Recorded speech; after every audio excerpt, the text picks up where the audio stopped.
everyone, this is Robert Radford with another 50 years of chess. I hope you're all having a nice and wonderful summer. It's been a mixed weather really, hasn't it? It's been really hot and unbearable, and yet at the same time we're getting lots of wind and rain sometimes. We need the rain, but the wind is a real problem at times. Anyway, back to chess. My next opponent is a Mr. Robert Gareth Williams. The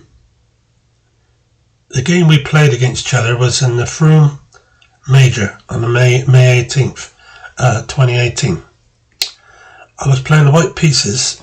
I don't know much about Robert, except that he had, I think his rating at the time was around 1728 and I was 1848.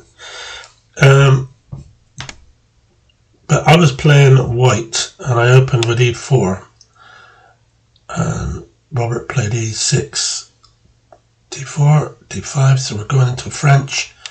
I like to play the Tarrasch variation in the French. a6, unusual. It's not usually played at that stage, but it's a line I suppose he likes. I played knight f3 because of a6. So he played c5. So I think I recognise this. I don't know which variation it is, but now I'm beginning to recognise this opening as he plays it. c3, knight c6. Now usually you could play e5 in the advanced variation, but I'm going to mix it up a bit and open the game up with e takes d, d takes c, and bishop takes c5. So knight b3 attacking the bishop, which means I can get my black square bishop out. Here goes bishop b6, but I played the other bishop first, so I could castle. Bishop e7, knight e7, castle, and then bishop d3. So I'm attacking that h pawn. I'm going for the attack in this game. I really want to get at this guy as soon as possible. Bishop f5. So he's blocking off that bishop because it's supported by the knight. So I played rook e1. He played queen d6. Queen c2. That kind of forces the issue with the bishop. So he went bishop takes bishop, queen takes bishop, and rook f8 to e8, defending that knight so he can move the queen away off of that diagonal, the a3 f8 diagonal if he so chooses. Bishop e3, bishop takes bishop, rook takes bishop, h6, rook on a to e1.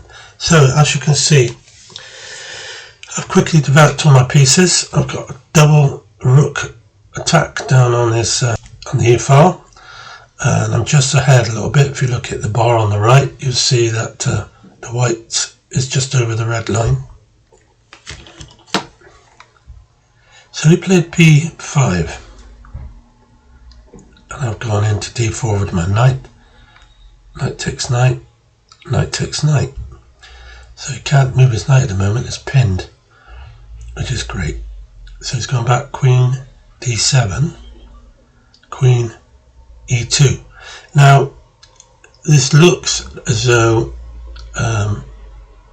I'm just tripling up my battery on the e file, but it's not necessarily that, because after he plays king f8, I now went queen f3.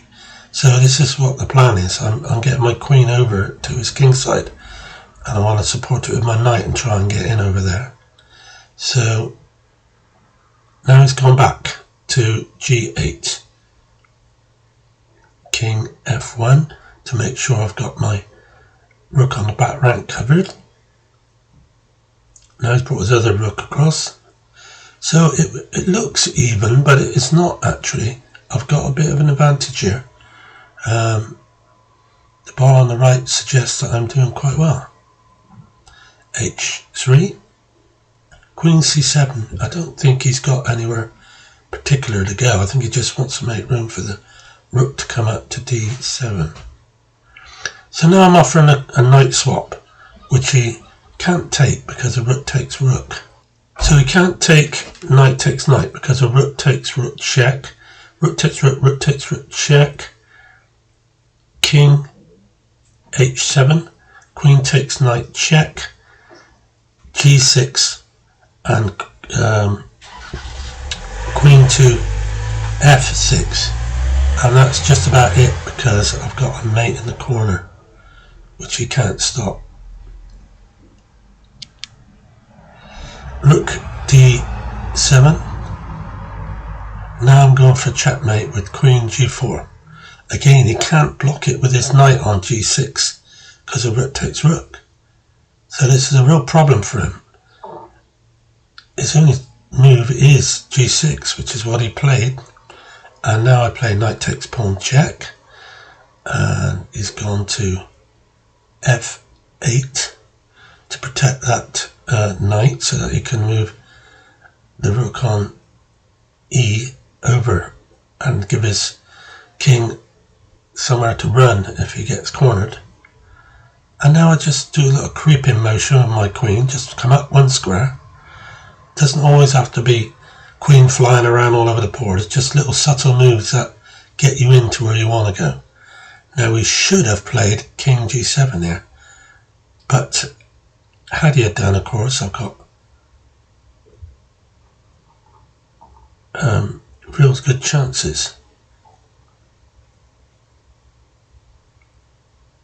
with knight to f5 check, and should he go knight takes knight, I've got rook takes rook.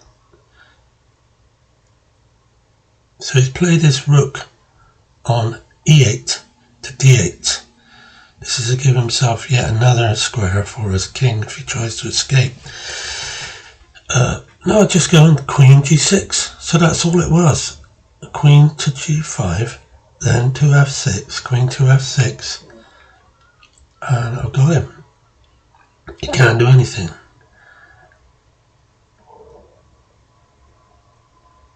He can play his knight out, maybe to c6 or to g8, but it won't help him because a rook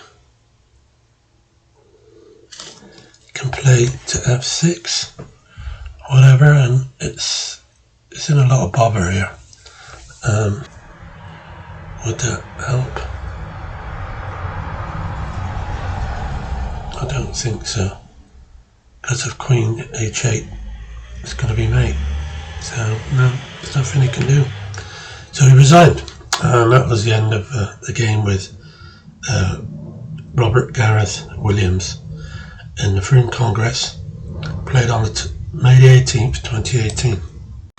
Thank you for watching, and I'll bring another game to you soon. Thank you.